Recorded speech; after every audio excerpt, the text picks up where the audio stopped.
Welcome. Thanks for joining us. This is it's great to be with you. And we tried to start on time, and then I realized I didn't have the nice intro, so we had a little bit of scrambling there at the end. And you got the StreamYard default. special, Yeah. the default. Thank you very much for joining us. I've got a topic here that we want to talk about, movement. So what we're referring to and what we're not referring to. I'm hoping that this will be useful for those that are trying to experiment more with in-character play, because it's something that comes up a lot when you don't have a battle map and you're pushing around your little miniature. How does movement work, right? How does movement work? Oh, I see we have a few people joining us. Thank you for joining us. We're going to go back. I think, Phil, what do you want to do? Back afterwards, we'll go through the comments and try to address them then. We'll go through, do our presentation and then go when from it there. Feels organic. Right. Yeah. Right. Sounds great. Okay. So, Phil, you wanted me to say anything more on this, or just to launch right into it? And then you were going to... Well, let's just kind of expand on it a little bit. Let's pull on this thread a little bit. Absolutely. So what are we talking about with movement?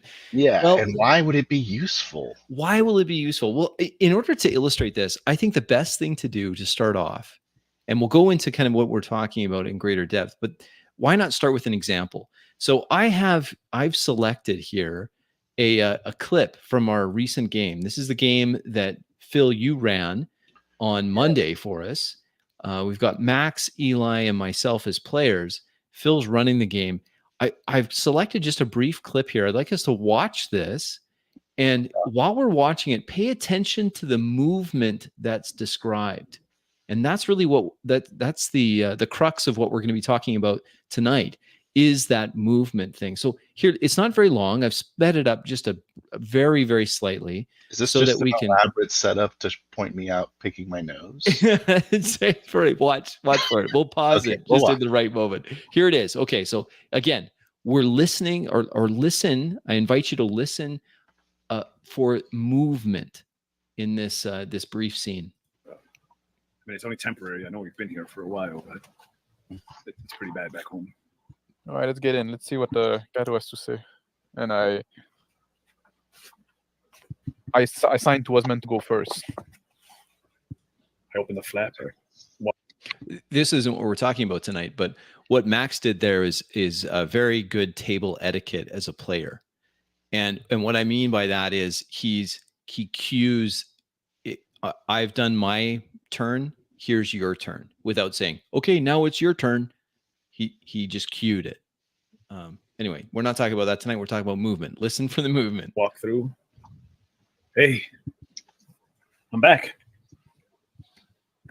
I follow behind and I pull out down my hood. Now I adopt a more normal posture. You recognize it. Excuse my disgruntled appearance. I have to be discreet. The inside of the tent has a very luxurious rug. There's a small table, or a short, but a large table, 6-person table sitting on that rug. Some pillows. There's a hookah on top of the table. I think Cato is there sitting on one of the pillows, leaning back. Doesn't really get up as you guys enter. His wife is over in standing over to the side. She's boiling up a pot of water. I take off my boots before stepping on the large carpet. He says in Naji, Tanaka, Chogi, get up, go outside. And 2 children laughing at each other. The smaller one chasing the larger runs outside. One of them holding on to a toy, strange figurine. Looks like a savage man. And I sit down at the low table on the ground, on a little pillow there.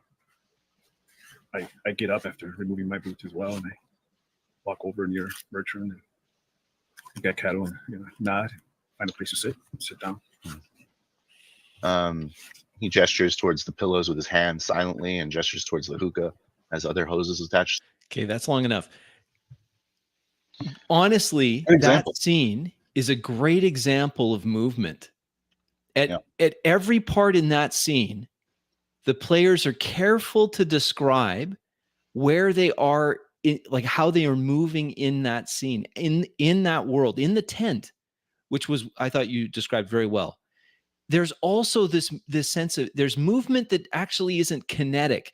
She's standing boiling water. He doesn't sit up while the rest of you are. He doesn't stand up. But this idea, like Max starts this thing where he removes his shoes before he steps onto the carpet. Okay, yeah. I know this may, to the casual listener, this could be like, okay, guys, come on. Like, why are you splitting hairs over this? I'm God, convinced you guys love yourselves. This is not splitting hairs. No. This is an example of players paying close attention to the movement of their characters in the world. It was so good that Max opens the tent flap and then gestures for Osmond to go in. Osmond describes himself going in. When you are playing in this format without a battle mat, it is so important to state the movement as the player so that everyone can situate themselves. And then there's no question as to what you were doing. Max goes, he sits down on the pillow.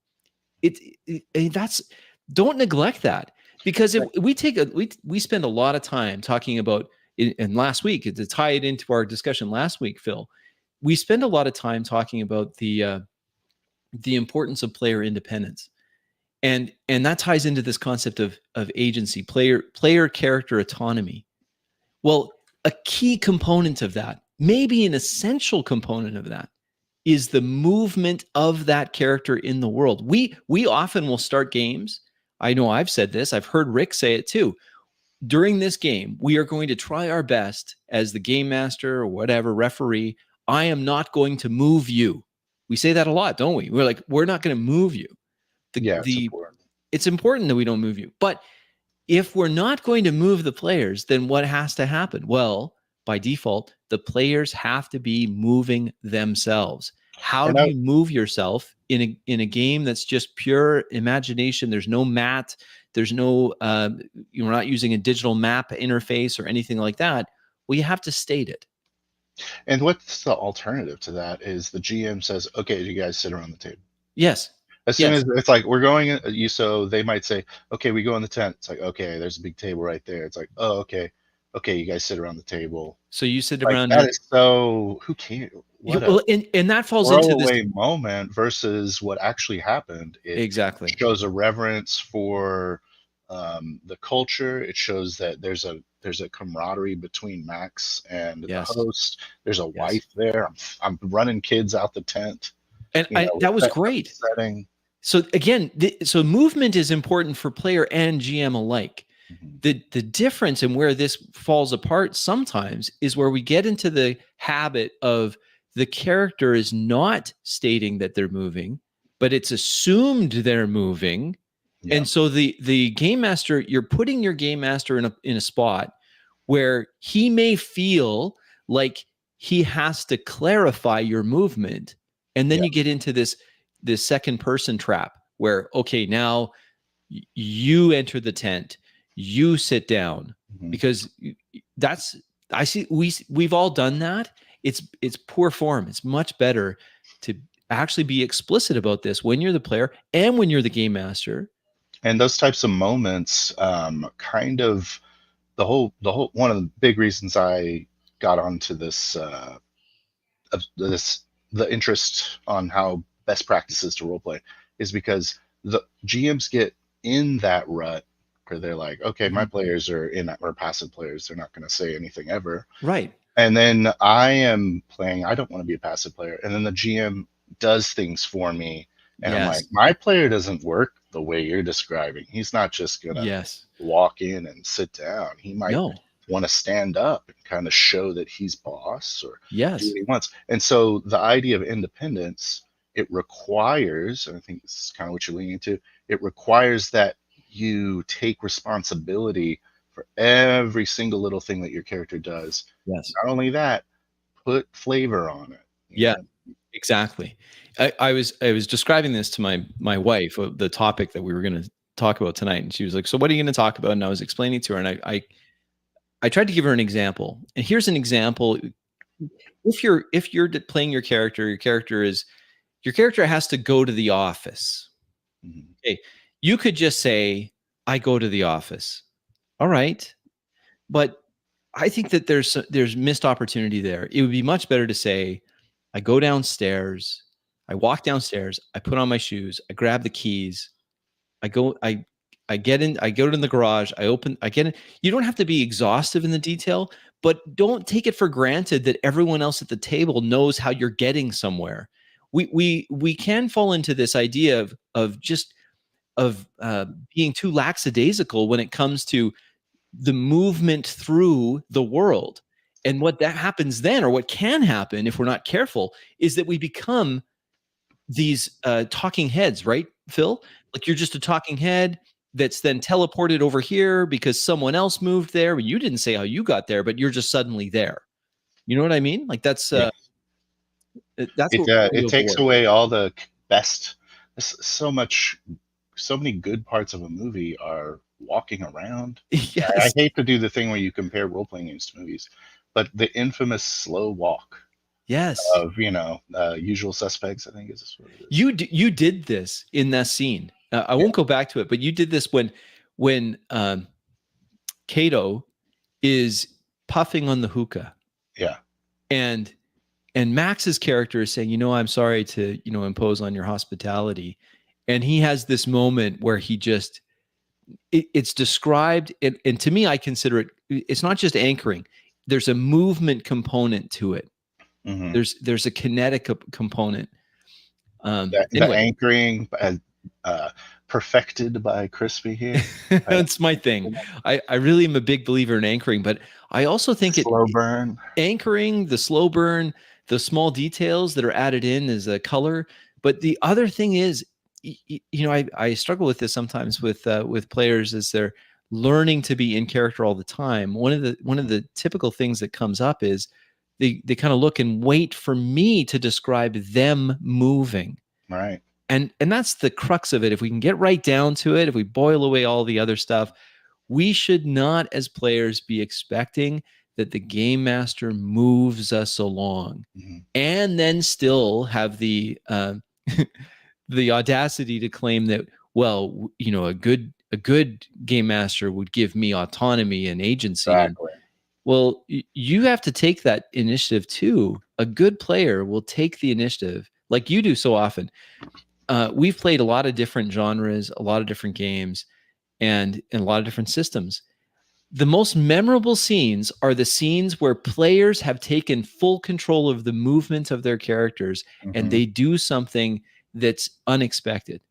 And if not unexpected, it's something that is unique to Tino.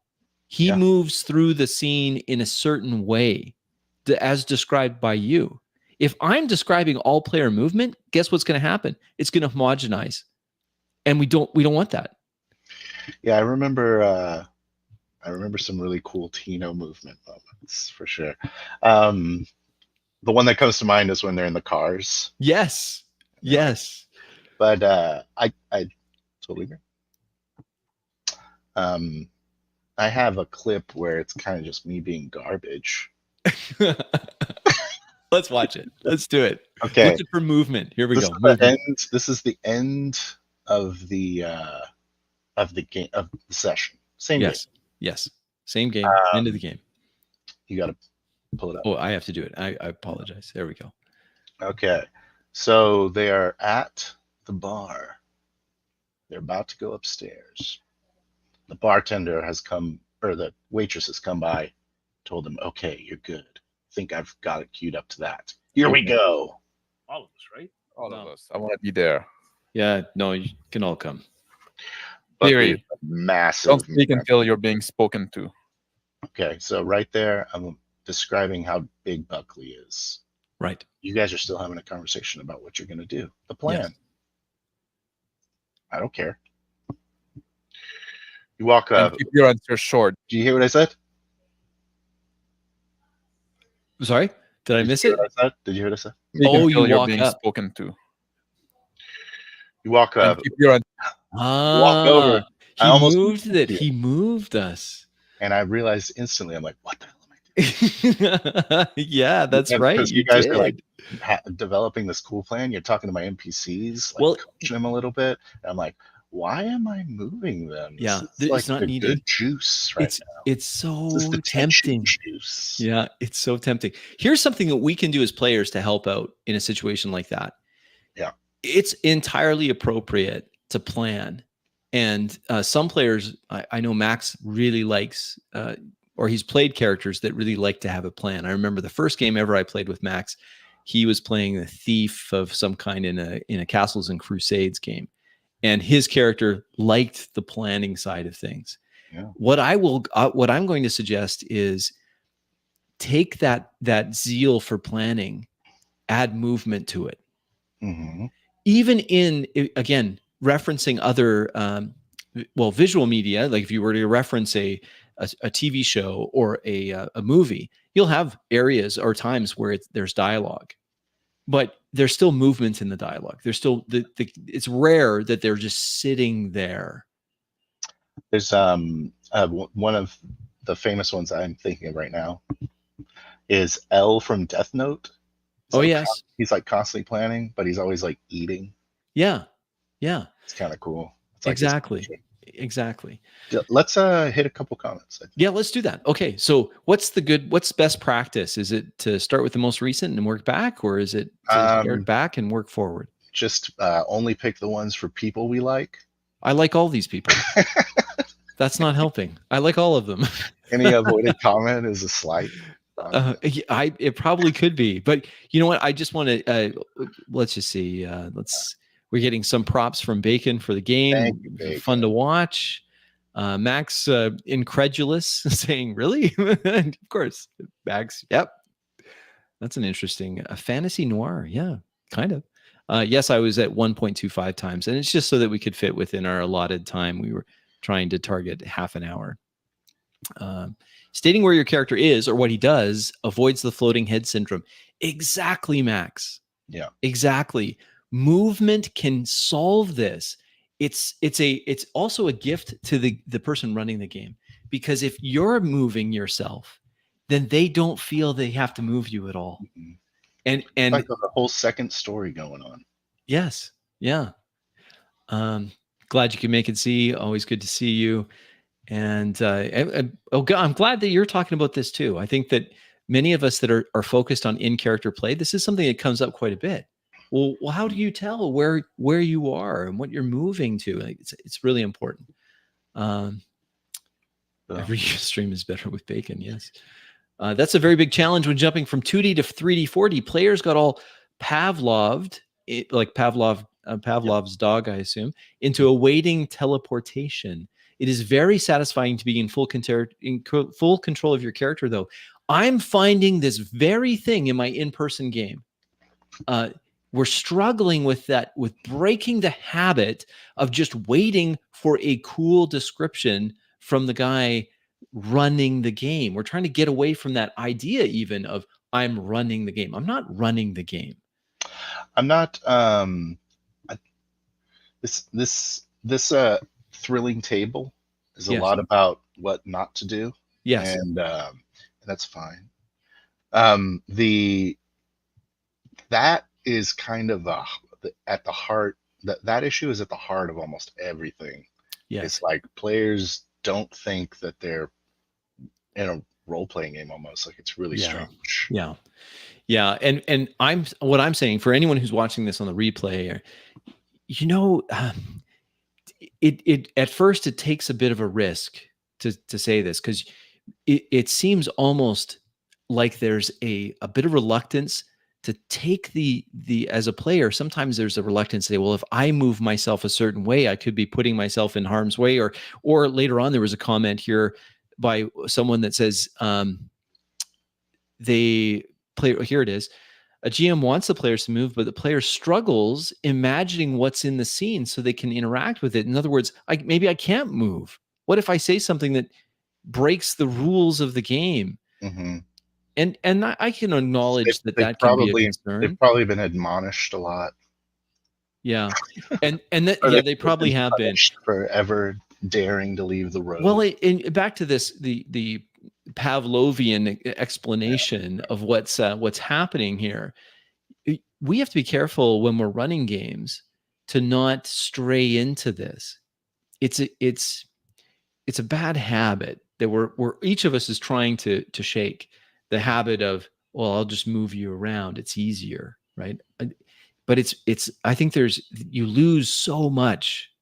You lose so much depth and richness from everyone describing their own movements, and how unpredictable that'll be by having 3 or 4 people at the table, and what they're going to do. It's going to be different. There was nothing set beforehand that Max's character should remove his shoes before he sat down.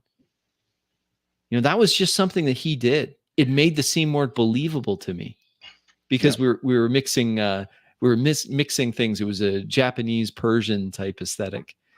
And he's helping improve the resolution of the world through moving through the world, and taking that on as a challenge. Some good comments here. Max always has got a good take. It's like those cinematics where just two characters are standing there talking, doing nothing. That's boring. You want to you click through those as quick as you can, right? Yep. Z with a comment. I've quit a campaign that was supposed to be fun and goofy, but the last session I played, the DM moved us players for 30 minutes at the start of the session. Couldn't stand it. I completely agree, Z. Like that, I don't think that Phil or I could handle that. Like at some point, you just say, well, wait. Why am I going there? I don't want to go there. Why do I have to go? I would not go back also. Yeah, just not go to that. I would also not go to that game again. Better with bacon. I like it. Yes, that's why I'm so big on this anchoring concept, Nick. Yeah. These little moments allow you to really show off the character, describing mannerisms that otherwise would never come up during play. Yes, and gives you character. So true. Yeah. And we've covered that, I think, because the follow-up comment by Z is really what the crux of it is here. Give your characters limp and an eye patch. Yeah. It's even just saying little things like, I walk to the door. There's just, instead of just like, I teleport myself to the door, and then I teleport myself to the next thing. And then someone does something cool and I suddenly want to be there. So suddenly I'm there. Well, wait a second. How did you suddenly get there? They're across the street talking to someone else, and now you're there? How did you get there? Like that. Yes, that is bad.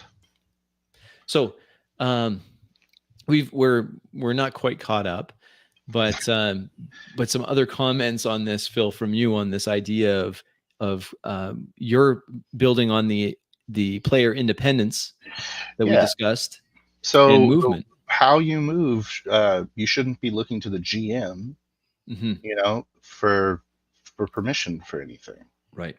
And the GM shouldn't be looking to you for, is this an okay reaction to what you did? Yeah. Everyone should be independent of each other and working to make that narrative happen. Except, well, that's not a good way to say it. Everyone should be working together to what are they working together for? Well, play their own game, I guess. Yeah. Well, what they're trying to do, if we're all on the same page, and we may describe it different ways, and I think that's fine. Some of us are more.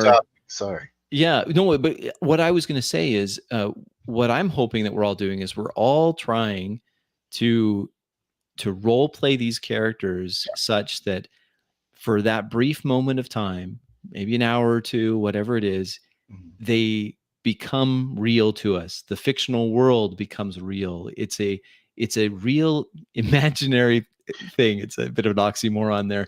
I would also say that I am more interested as a game master when the players are independent, because I don't prep anymore.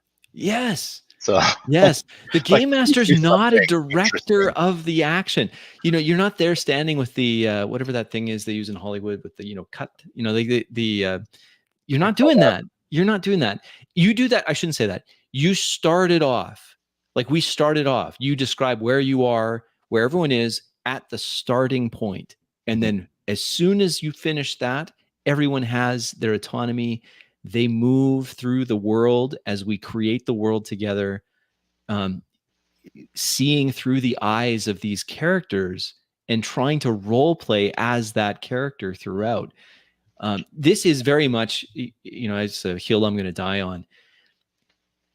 I think good role play involves quirks and little things that make your character come alive. Little things, that idiosyncrasies that don't have to make sense. They just, like, that's my thing. I'm a germaphobe.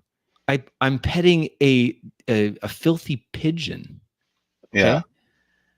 It doesn't have to be completely congruous all the time. You can live with some incongruity. Also, like, you happen to get, like, right at the end. Yeah. I forget what his name was. Buckley. Buckley, the boss. Disgusting man. It's just brutal. And Like, the shit thing is, falling out of his teeth. he was greasy, disgusting. His hand around you. And I don't know if it came through, but in my head, as I'm imagining this scene, I'm imagining this character that's Phil is inventing there in the world. I'm also at the same time thinking, sorry, that was my doorbell. My apologies. I'm imagining how horrific that would be for me, because at that moment I am the character. I am what was his name? What's his name? Prosper. What's his name? Right? Yeah. Prosper. Right. I was Prosper. So at that moment, it was like, no, he's going to snap, and he does snap, and almost dies, and it was a thing of beauty. I loved it. Probably should have killed him. He probably should have, but I think it was great. Independence really added a lot of tension to that scene too. It did, especially at the beginning when Max is getting ushered out to the paddy wagon. I'm like, I have no idea how you're not going to jail. Like, literally always going there. I'm like, I don't know what you're gonna do. Yep. And so it became this, like, real intense situation. It's just because I would not stop, and he was in trouble. Yes. Yes. For real life. It's just so, it's such there's a qualitative difference between a session where everyone's moving independently in the world, and one where it's a second person kind of thing where you're just told you're here now you're here. Okay, so am I going to be able to move in this scene? Don't know. I do know if I say nothing, I'll just be moved to the next one. and that is inviting a passivity of play that we just do not think has staying power. I don't think that. I think eventually you just get bored with that. And I think that you develop a resentment for role playing. I think so too. Because it's not what you thought. Yeah. Yeah. It's not the I can do anything I want. It's the I'm watching a show. Yes. Sorry. Exactly. It becomes a spectator sport. Yeah. And there's nothing there.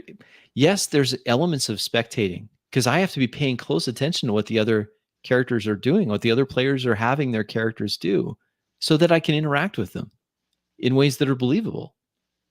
And yeah, this is I think that was Phil. Would you mind confirming? Was that what was happening here?